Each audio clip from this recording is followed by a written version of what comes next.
Bonjour à tous, Roger Lannoy. Aujourd'hui, j'ai le plaisir d'accueillir quelqu'un que je connais depuis un certain temps. C'est devenu un ami avec le temps. Il est venu spécialement ici à Barcelone de Nice. Je veux parler de Julien Mison. Mais bienvenue Julien. Merci beaucoup Roger. Bah écoute, ça me fait plaisir d'être présent et merci à toi pour cette invitation.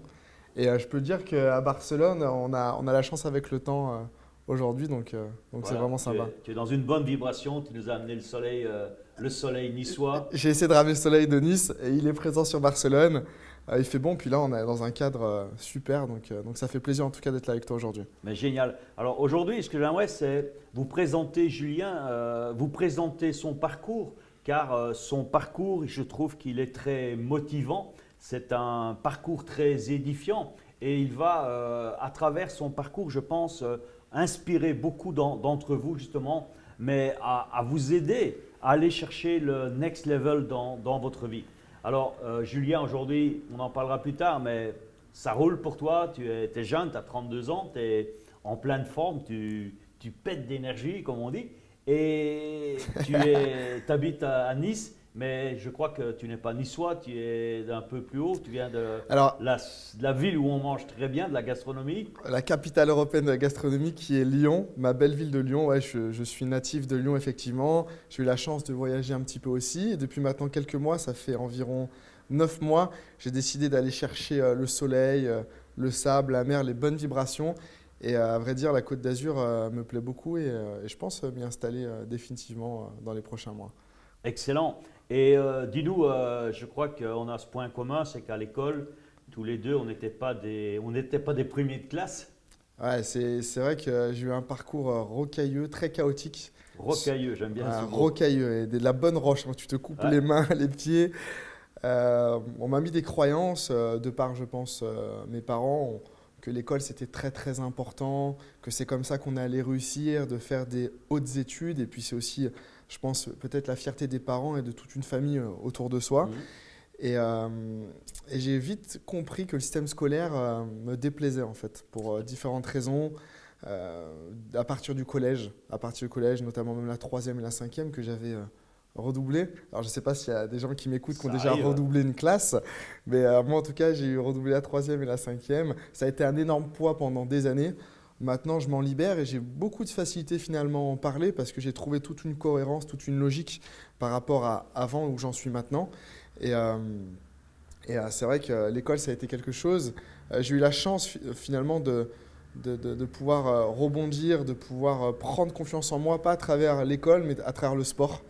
Parce que Justement, parlons-en du sport, parce que t'as quitté l'école, parce que bon, c'était pas fait pour bah, toi. personne ne croyait en moi Voilà. finalement, hein. C'est Ni les clairement. profs, ni les Ni parents. les Bon, profs, ni les parents, ils se demandaient mais qu'est-ce que je dois faire ou dans quel métier spécialisé. Tu vois, on parle en France de CAP, de BEP, où on trouver va un... te caser, et, euh, et à chaque fois on se trompait de case quoi finalement. ouais, t'étais pas la bonne case. Tout à fait. Alors, je n'en veux à personne parce que ça partait d'un bon sentiment, mais ça m'a permis de me chercher. Et quand on se cherche, on finit par se trouver quelque part. Exactement, c'est Voilà. toujours le même truc. Il faut d'abord chercher pour se trouver. Et ça peut prendre des années, j'ai envie de te dire. Et Ouais. moi, ça a Ben, pris quand ça a même été un assez bon vite temps. quand même. Bon, tu Ouais, as 32 ans, si tu es successful, c'est quand même. Certains, ils ont pris plus de temps que toi. oui, c'est vrai que ça peut prendre du temps. Bon, chacun va prendre le temps qu'il lui faut.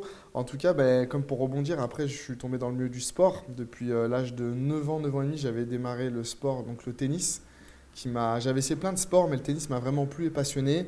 Et Tu j'ai as eu la la, physiologie aussi pour faire du tennis. Tu ouais, es, grand, tu ouais, es, ça va, ça costaud. va, ça va. J'ai pu intégrer euh, un très très bon club formateur à travers la ligue de tennis, un sport-études aménagé qui était dans ma ville de Lyon. Et je m'entraînais quasiment tous les jours. Et moi, c'est vrai que jeune, mon plus grand rêve, et c'est le rêve de peut-être tous les sportifs dans leur sport, ouais, c'était d'être sportif de niveau, numéro un C'était mondial. qui ton idole à l'époque? Moi, c'était Pete Sampras. Pete Sampras, À l'époque, qui a été recordman jusqu'à pas longtemps des des plus grands grands, chelems et des plus grands chelems, ouais. Roger Federer L'a est passé dépassé. devant. Et je crois Voilà. qu'il y en a un autre qui va bientôt le dépasser, je crois. Djokovic, il a une petite perte cette année sur la fin de saison. Andy Bon, Murray a repris le pli, mais Djoko a wow. vraiment sa chance de battre Ça va Federer. revenir, je crois. Voilà, moi je pense aussi. Et ta carrière de tennis, tu as eu un événement qui n'était pas prévu, qui a été pour toi quelque chose de très, comme on dit, un événement émotionnel Ouais, significatif. Est-ce que tout tu à peux fait. nous en parler? La vie est événement, de toute façon, c'est les événements qui nous emmènent à notre chemin. Mais j'ai eu un événement qui m'a bouleversé, qui a vraiment marqué ma vie. C'est que le 23 juillet 2003, j'ai eu un grave accident de santé, j'ai été hospitalisé, donc j'ai fait un arrêt du cœur suite à une crise d'asthme, une allergie, des œdèmes, un étouffement respiratoire, etc., perte de connaissance. Donc forcément, j'ai été mis sur un brancard, comme dans les séries, hein, le tut, tut, tut. Et j'ai pas vraiment réalisé moi, hein, parce que je suis parti, je suis revenu, c'est ce que je dis souvent. Euh, mais du coup, j'ai stoppé le tennis en Stopper le fait. tennis. J'ai stoppé le tennis du jour au lendemain et j'ai fait une reconversion rapide de joueur. Je suis passé à prof, j'ai passé mon brevet d'état premier degré de tennis, donc pour l'enseigner. Mais j'ai pas voulu le faire dans un cadre classique, dans un club à Lyon, parce que j'avais besoin de renaître. J'avais besoin d'une renaissance intérieure, psychologique, émotionnelle, vibratoire dans tous les domaines. Et j'ai choisi le club Méditerranée. Et c'est là que tu t'es retrouvé au fameux Club Med. Et là, tu vois, j'en souffre. Je me suis libéré au Club Med. Tu étais rentré pour quelques mois. Tu avais un contrat Alors, à court terme. ouais, je me C'était quoi le suis dit, deal? je vais y aller pour une saison. Et on m'envoie à Vittel, hein. Donc Vittel, ça fait pas rêver, hein. Ouais, je connais. Tu Putain. vas dans les Vosges, je te garantis, ça te fait pas rêver. Et C'est presque la Belgique. Hein. ouais, ouais, c'est ça. Il pleut plus que tu vois le soleil. Mais ça a été une révélation. J'ai tout de suite compris que c'était fait pour moi. J'aimais ça. Qu'est-ce que tu aimais dans le Club Med? J'ai aimé deux choses au Club Med. C'est que déjà la première, c'est que j'ai beaucoup voyagé en 5 ans, j'y viendrai peut-être après. Mais qu'est-ce que j'aime au Club Med? Une seule raison, c'est l'humain. J'étais connecté à l'humain en permanence. Donc j'ai pu savourer des moments fantastiques avec des milliers et des milliers de personnes parce que Et qui se lâchent quand ils sont là. et qui se lâchent et c'est plus de 1000 GM, 2000 GM semaine. GM c'est gentiment, donc c'est des clients où toi tu apprends beaucoup sur toi, beaucoup sur les autres parce que c'est que de l'écoute, de l'échange et du partage. Parce qu'au Club Med, ils appellent ça la vie de village, tu es en immersion avec les gens en permanence. La journée tu fais le tennis, mais le matin, l'apéro, au café, le soir, le dîner, les danses, tu dois être en immersion avec les Total. clients et partager que des bons moments avec eux. Et c'est ça que j'ai aimé au Club Med, c'est ce côté humain finalement. Et tu es resté combien de temps Ça a finalement? duré 5 ans. 5 ans. Après quelques années en France, j'aurais dit vous êtes bien gentil, j'aimerais maintenant voyager, découvrir le monde. Ils m'ont envoyé, je peux t'en citer quelques-uns, notamment en Martinique, Sympa. voilà, qui m'a marqué. Bon, il y en a eu plein d'autres, hein. Jusqu'au moment où j'avais fait le tour, j'ai pris le maximum de tout ça. C'est vraiment été l'une de mes plus belles expériences de vie, vraiment.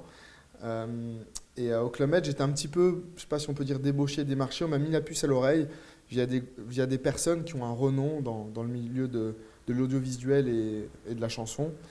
Et j'ai décidé de mettre un terme au club, donc j'ai démissionné carrément. C'est là que tu es revenu sur la métropole. Je suis revenu sur la France, donc c'était à Paris, où pour la petite histoire, j'étais à Neuilly-sur-Seine, mais dans une petite cage à poules où tu fais un pas, tu es dans les toilettes, un pas dans la chambre, un pas dans la cuisine, 15 mètres carrés. Tu sais que c'est la loi Carrez, là, où ta tête touche. Et je crois que quand on est grand, c'est pas le pied. Ça. C'est pas le pied, hein, ça c'est clair. Je me suis essayé finalement à la radio parce que moi j'avais un grand rêve qui est peut-être un petit peu enfoui, mais il peut surgir à tout moment. C'était d'être présentateur, télé, ce genre de choses. Parce qu'au Club Med, j'avais eu la chance de faire tout ce qui était micro.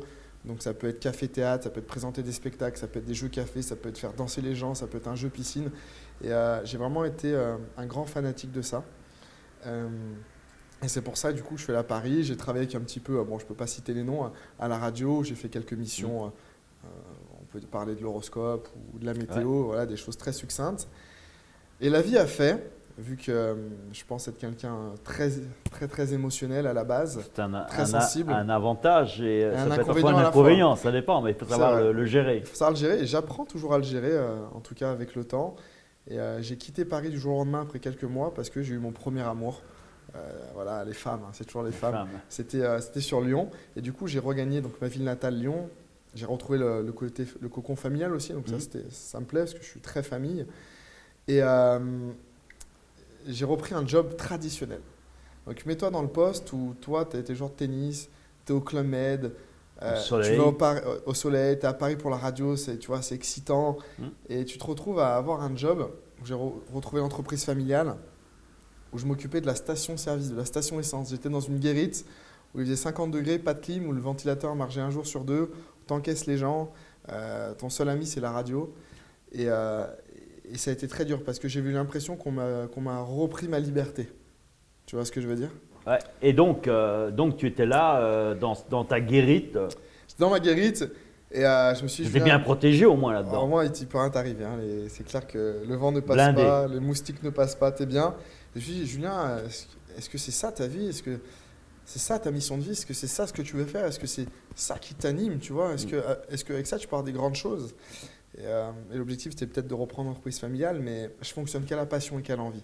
Vraiment, je fonctionne que comme ça. Et je suis persuadé que l'envie et la passion, quand tu aimes les choses, c'est comme ça que tu réussis.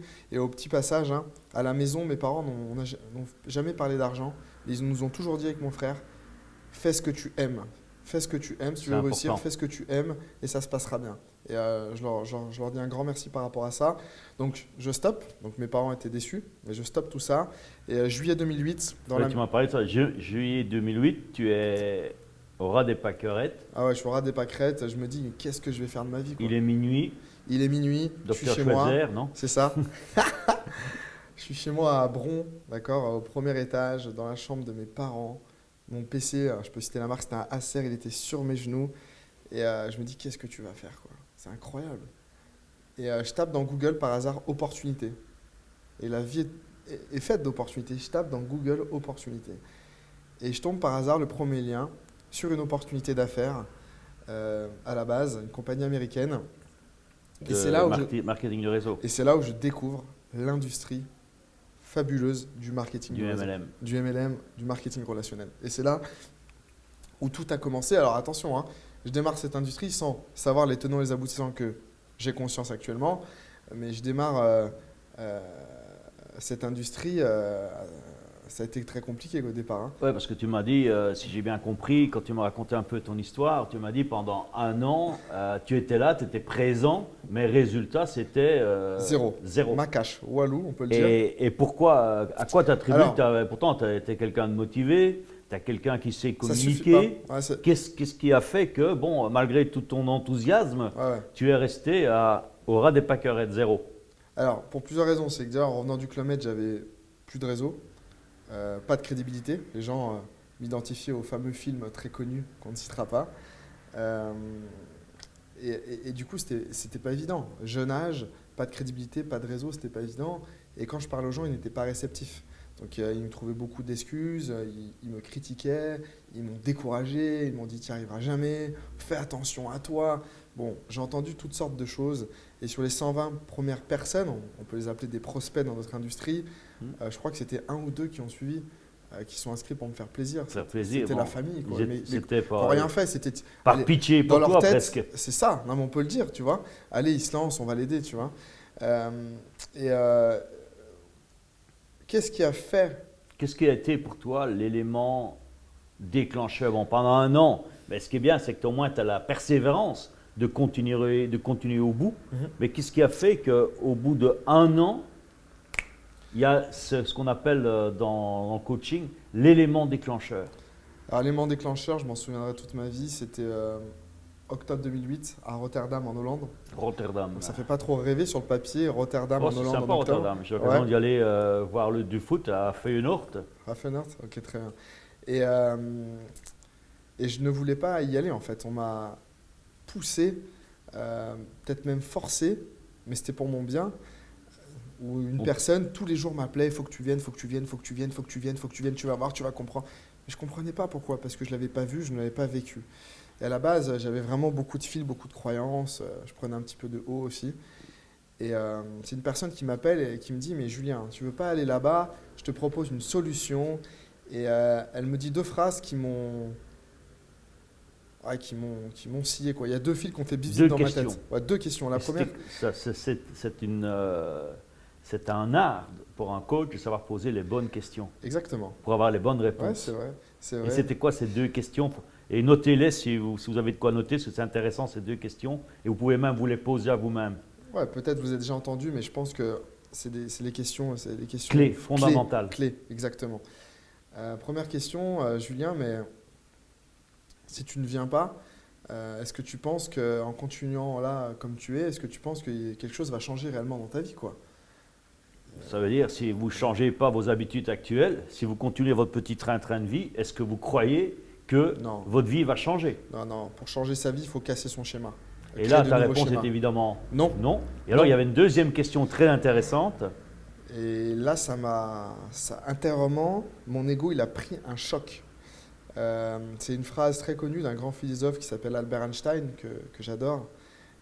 Cette phrase qui dit mais est-ce que tu penses qu'en faisant toujours la même chose, un jour tu puisses obtenir un résultat différent? Ça, c'est le comble de la bêtise. Et bien sûr, la réponse était non. Mais moi, je découvrais ce type de phrase, tu vois. Et là, je lui dis, t'as raison.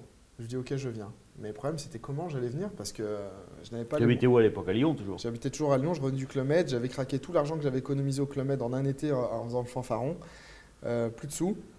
Et je me suis dit, mais comment je vais y aller? Donc je prends un minibus, je m'arrange, je dis, écoute, je te paierai au retour le minibus. Je sais que j'ai dormi dans une chambre par terre en prenant les trucs du breakfast, du petit déjeuner pour pouvoir manger aussi d'autres repas. C'est des choses que j'ai vécues, quoi. Tu vois, j'ai vraiment trouvé des solutions. J'ai fait des vrais sacrifices, quoi. Pour aller à cette convention, j'étais dans un cadre où je n'avais pas de confort, d'accord? Et j'y vais. Et premier jour, bon, ben, j'aime pas trop dire ce mot-là, un peu français de base, tu vois, tout croisé, fermé. Mais tu vois 12 000 personnes surexcitées sur des chaises, tu te dis, mais ils sont fous, ils sont là pour les soigner, moi je suis dedans. Ou c'est Faut appeler le SAMU. Ouais, c'est ça, ou c'est la plus grosse escroquerie mondiale, j'en fais partie, mais je me dis, il n'y a pas 12 000 personnes idiotes, ce n'est pas possible, quoi. Il doit se passer un truc, tu vois. Et deuxième jour, je m'ouvre un petit peu plus et on me met au premier rang. Et c'était la journée des reconnaissances des gens qui avaient les plus hautes positions. Et il y a 3 personnes qui m'ont marqué, où je me suis identifié, je me suis dit, si eux ils l'ont fait, moi je peux le faire et pourquoi pas plus. L'importance de s'identifier. Et tu peux, en quelques mots, nous donner quel était le message que ces 3 personnes ont fait passer? Ouais. Et 3 messages totalement différents. Première personne, c'est un jeune d'une vingtaine d'années, tu vois, qui arrive sur scène. Tout feu, toute flamme. femme, beau gosse, etc. Et il dit, je suis dans ma classe, je suis la personne qui a le plus redoublé, mais par contre, je suis le seul arrivé en Porsche à l'école. Ouais. Il montre le truc, Shocking. il montre des photos, des petites vidéos, et je me dis, waouh, mais qu'est-ce que c'est que ce truc-là, quoi. Ouais, lui, il allait encore aux études et il allait bosser en Porsche. Ouais. Amusant, non? C'est très amusant. Et je me dis, mais qu'est-ce qui se passe? Ça commence à me chauffer. Deuxième personne qui monte sur scène, un peu plus âgée, la soixantaine. Avant cette activité, j'avais une Ferrari. Maintenant, grâce à l'activité, j'en ai 2. Mais surtout, j'ai récupéré ma femme et mes enfants qui ne voulaient plus entendre parler de moi parce que je ne les voyais jamais, je n'avais pas de temps. Et il a récupéré le temps, aussi l'argent, mais surtout le temps de profiter avec les gens qui aiment. Ça m'a beaucoup touché. J'ai mis mes parents un petit peu dedans parce qui sont des grands travailleurs et qui ont toujours été exemplaires pour moi et mon frère. Et ça m'a beaucoup touché.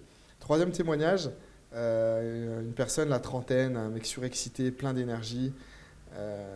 Et je retiens un mot, 2 mots, qui dit avant j'étais SDF sans domicile fixe, maintenant je le suis toujours SDF sans difficulté financière. Écoute, ces 3 témoignages, je me suis identifié, ils m'ont pulvérisé. Et qu'est-ce que ça t'a apporté à toi comme phrase clé qui t'a aidé par la suite? Ça a été détonateur sur le fait de pouvoir, sur mes capacités, sur la croyance en moi. Est-ce que moi, Julien Mison, je vais pouvoir réussir vraiment à être à leur place? C'est eux qui ont répondu à ces questions-là. La compagnie, le séminaire, tout ça, sur est-ce que je crois au marketing de réseau dans la société, eux y avaient répondu. Mais je pense que pour réussir dans la vie, dans le marketing de réseau, dans tous les domaines, la clé numéro 1, c'est la croyance en soi. Je peux le faire. Je peux le faire. Et à partir de ce moment-là, c'était je peux le faire. Just do it. Et ça t'a complètement transformé. Je suis rentré sur Lyon le dimanche soir. Dès le lundi, je rappelais toutes les personnes qui me trouvaient des excuses, qui me critiquaient, qui me disaient attention. Mais sur ces 120 personnes-là, j'ai dû en transformer, sur les 30 jours qu'on suivi, de mémoire, je ne sais plus les chiffres précis, peu importe. à peu près 80 ou 90, quoi, le mois qui a suivi. Et pourtant, j'avais le même business entre les mains, rien n'avait changé. Mais par contre, mon regard, mon attitude, ma gestuelle, l'intonation de ma voix, ma détermination. C'est hyper important ce que tu es en train de dire parce que souvent, on a une approche et on se dit « ouais, mais ça ne marche pas, c'est les autres ». On cherche des excuses, ok? Alors que le challenge, c'est d'abord nous-mêmes. C'est notre attitude, c'est notre énergie, c'est notre vibration que les personnes, elles vont vous suivre ou elles vont dire non, je laisse tomber. Ou elles vont peut-être te suivre comme 2 avaient fait par pitié pour toi. Mais elles ne vont pas le faire pour ton énergie. Je suis d'accord. Et les gens, finalement, c'est un business. d'humain, c'est des gens qui aident des gens qui suivent des gens, peu importe peut-être l'entreprise ou le produit, si toi, c'est toi l'opportunité, c'est toi l'opportunité en numéro un. Et les gens vont vouloir te suivre toi dès le premier jour jusqu'au dernier jour. Et j'étais devenu une opportunité après cette convention. Et du coup, les gens ont suivi cette opportunité. C'est-à-dire moi, ils se sont dit, ce mec, si je ne le suis pas, je suis un fou. Tellement j'étais sûr de moi, tellement j'étais surexcité. Et ça a commencé comme ça. C'est l'attitude qui fait la différence. L'attitude précède les gains, c'est clair. Exactement. Et bon, mais aujourd'hui, tu as 32 ans, comme on a dit tout à l'heure. Tu as atteint un certain niveau de liberté, non seulement financière, mais aussi une liberté de temps. Tout à fait. Et aussi, tu as maintenant, je crois, tu m'as dit, c'est plus de 20 000 personnes qui sont avec toi. Des personnes que tu as le privilège, je crois que tu as un privilège aussi, d'inspirer, de leur montrer le chemin. Comment toi tu te sens par rapport à ça? Beaucoup de gratitude. Je remercie là-haut chaque jour d'en être là. Quand je regarde derrière et que je vois d'où je viens et d'où je pars, waouh, je me dis waouh, tu vois. Je ne suis pas forcément surpris d'où je suis, peut-être de la vitesse où c'est allé. Je me serais peut-être vu à cette place-là, peut-être dans 10, 15 ou 20 ans. Mais j'ai beaucoup de gratitude parce que c'est une chance d'être où je suis actuellement, de pouvoir faire ce que je veux, où je veux, quand je veux, à n'importe quel moment. Sur ce temps-là, d'avoir une rémunération forcément qui est attractive, où beaucoup de personnes voudraient le faire. Et si moi j'ai démarré cette industrie, c'était pour avoir ce type de rémunération-là, parce que d'autres les avaient, tu vois. Et c'est possible. Il faut du temps, de la connaissance, de la compréhension du travail, il faut plein de choses. Mais j'aimerais bien sûr déjà les remercier, toutes ces personnes-là, parce que en marketing de réseau, sans son groupe, sans sa famille, on n'est strictement rien du tout. Et sans eux, je suis rien du tout, je suis mis à nu, vraiment.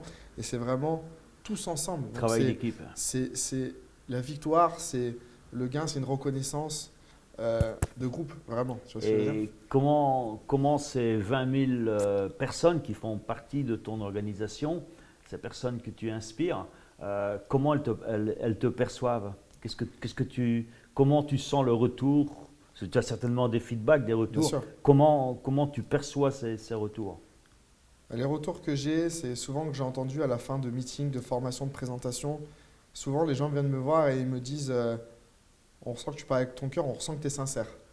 C'est la phrase récurrente qui revient le plus souvent et c'est la phrase qui me touche le plus. Sincérité, authenticité. Ouais, c'est la phrase qui me touche le plus. C'est souvent ce qu'on m'a dit. Après, oui, tu reçois forcément de nombreux compliments. Ça fait plaisir, ça flatte ton ego parce que c'est une réalité, tu vois, mais tu as le bon ego et le mauvais ego pour moi. Parce que je suis pas là, je suis plus en conflit d'ego, ça c'était vraiment avant. C'est juste vraiment de pouvoir partager, inspirer, aider les personnes à s'accomplir, tu vois. Plus sur 3 axes, personnel, professionnel et financière. Et je pense qu'on joue dans la vie des gens et on a un rôle très important. Et je pense qu'il faut vraiment réaliser les responsabilités qu'on a justement. Et j'essaye en tout cas de le faire du mieux que je peux. Mais tu le fais très sans bien. Être parfait. Et voilà, on essaie de continuer. Il suffit de voir les retours que tu as autour de toi, tu le fais super bien. J'espère. En toute humilité, j'espère. Je sais que tu le fais très bien. Alors maintenant, ce que j'aimerais par rapport… merci d'abord d'avoir partagé toutes ces intimités que tu as vécues toute ta vie, qui ne fait que démarrer. Ouais. Mais fort de cette expérience, si je te demande de nous donner à toutes les personnes qui nous écoutent, qui nous regardent, 3 conseils que tu pourrais donner, parce que hier encore j'avais un webinaire avec plus d'1 millier de personnes et tu vois, il y a des gens, ça va, ils réussissent, tranquille. Tu en as beaucoup, mais c'est les challenges financiers, tout le monde parle de la crise, tous les challenges, chômage, etc. Également, tu n'as pas que des gens qui sont dans des soucis financiers, tu as aussi des gens dans des soucis émotionnels. Moi, je connais des gens, ils gagnent très bien leur vie, ils ont une belle résidence, ils ont tout ce qu'ils veulent, mais leur vie, elle est vide. Soit peut-être parce qu'ils sont seuls, ou ils sont peut-être accompagnés, mais c'est vide, il n'y a aucune émotion, il n'y a aucune passion. Qu'est-ce que tu dirais à toutes ces personnes qui pour qu'elle retrouve, je dirais, qu'elle retrouve la vie. Parce qu'une certaine manière, c'est presque être un mort vivant. Ça a beaucoup de sens ce que tu dis. Il y a beaucoup de personnes qui sont impactées par ça, et ça a été mon cas. Euh, Trois conseils, j'en ai plein à donner, donc je vais essayer de trier ça rapidement. Le premier conseil que je pourrais donner, et j'y accorde beaucoup d'importance depuis 4 ans maintenant, ou 5, je ne sais plus, 4 ou 5, depuis mon premier UPW Anthony Robbins, c'est Avec là Tony, oui. où je t'ai rencontré d'ailleurs, et c'est là où tout a commencé à changer quand Joseph McLendon s'occupe de la partie nutrition. Moi je pense qu'en un, il faut investir sur sa santé, le sommeil, le sport, son alimentation. C'est très important. Pourquoi? Parce que tout est vibratoire, tout est énergie. Et c'est un business d'énergie. Et la vie, c'est les énergies. Il faut être connecté. Et il faut qu'on ait bonne mine. Il faut que les gens se disent, lui, je sens qu'il a la pêche. Je sens qu'il a de l'énergie. Je sens qu'il peut mener au bout. Que ce soit le marketing de réseau ou autre, j'ai envie de dire. Et il faut vraiment beaucoup miser sur sa santé. Qu'est-ce que vous buvez? Qu'est-ce que vous mangez? À quelle heure vous vous couchez? Combien de temps vous dormez? Qu'est-ce que vous faites le matin en vous levant? Quelle activité sportive vous avez de manière récurrente? Ça, c'est très important pour moi parce que si vous faites ça, vous allez vous transformer physiquement, vous allez vous trouver plus joli, d'accord, dans la glace, l'image que vous renvoyez de vous, vous allez gagner en confiance en vous. Et au niveau cérébral, au niveau mental, vous allez vous libérer juste en ayant cette bonne attitude-là. Ça, Ça, c'est c'est le le premier premier. conseil. Le deuxième, Et on ne peut pas détailler, mais il y a plein de choses dans cette case-là. Le deuxième que je peux donner, c'est de se développer personnellement. C'est de se développer personnellement, c'est de devenir la meilleure version de soi-même tout au long de sa vie, jusqu'à l'extinction des feux. Donc se développer personnellement, c'est plein de choses, c'est rencontrer déjà du monde. Les gens sont heureux s'ils ont des bonnes relations. Ça, c'est bon pour eux. Les gens malheureux, souvent, c'est quand ils sont dans la solitude. Donc déjà, à travers le développement personnel, investir en soi, rencontrer les gens, échanger, ça a une forme de liberté, d'apprendre et de comprendre. Des fois, je dis qu'on apprend plus d'une personne que d'un livre. Ça m'arrive des fois de le dire. c'est Ensuite, une bien sûr, réalité. de lire, c'est très important, d'écouter des audios, faire des stages, assister à tes stages, assister à UPW, assister à GoPro, dans le cadre du marketing de réseau, va beaucoup vous aider. Investir en soi en permanence. Ça, je pense que c'est un point clé, un point phare de votre succès. Ça, c'est le deuxième conseil que je vous donnerai. Et un troisième, Et un troisième, je crois qu'il n'y a pas de secret. Ça, c'est mes parents qui me l'ont transmis, qui l'ont inculqué. qui me l'ont inculqué. C'est dans mes valeurs, c'est dans mon éducation. C'est le travail. Il faut travailler. Il faut travailler fort, il faut travailler dur, mais pendant longtemps. Idéalement, c'est travailler le plus fort possible, le plus longtemps possible. C'est là où vous allez dégager un maximum de résultats dans votre activité en réseau et dans toutes les activités. Donc, les capacités de travail, la force de travail, le pouvoir du focus, d'enlever tous ces parasites. Parce qu'on a plein de parasites en permanence. Les finances, la santé, les problèmes familiaux, les problèmes sentimentaux, les problèmes avec d'autres personnes.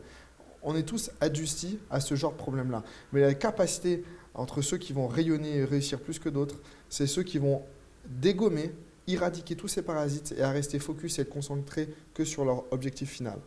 Restez focus. Ouais, Travail, focus, c'est la clé. ouais, je suis Et d'accord. une dernière question pour terminer cette interview, Julien. C'est quoi ta plus grande fierté? Ma plus grande fierté, ce qui me touche beaucoup, c'est que je reviens de loin. Je reviens de loin, vraiment. Hein. Entre les gens qui ne croyaient pas du tout en moi, que ce soit en partant de l'école, les gens qui se moquent de toi, qui te critiquent, qui te montrent du doigt, je pense que ça m'a beaucoup touché dans ma jeunesse. Beaucoup touché, j'avais ce mal-être-là. Donc de voir d'où je suis parti, les galères que j'ai eues, plus mon accident de santé qui m'a beaucoup impacté en 2003,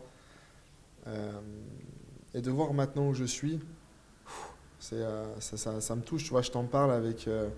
je suis ému, tu vois, je t'en parle avec émotion, tu vois, et ça me touche beaucoup, ça me flatte beaucoup. Bon, j'ai du mal à, pas à me mettre en avant, mais à me dire, waouh, j'essaie de rester les pieds sur terre, mais c'est vrai que je suis fier de ça. Il y a de quoi? Je suis content et j'espère si les gens m'entendent et si vous me regardez, j'espère qu'un jour on pourra échanger ensemble. Mais j'espère que vous pourrez vous retrouver à ma place, mais surtout mieux que moi. Mon rêve, c'est vraiment qu'il y ait un maximum de gens, c'est une organisation, même ailleurs, de voir des gens réussir mieux que moi, me dépasser. Et j'ai pas de problème d'ego avec ça parce que c'est ça qui, moi, va continuer finalement à me challenger. Donc, dépassez-moi, explosez-moi et c'est comme ça qu'on va garder le challenge tous ensemble. La vraie, c'est la différence avec le sport.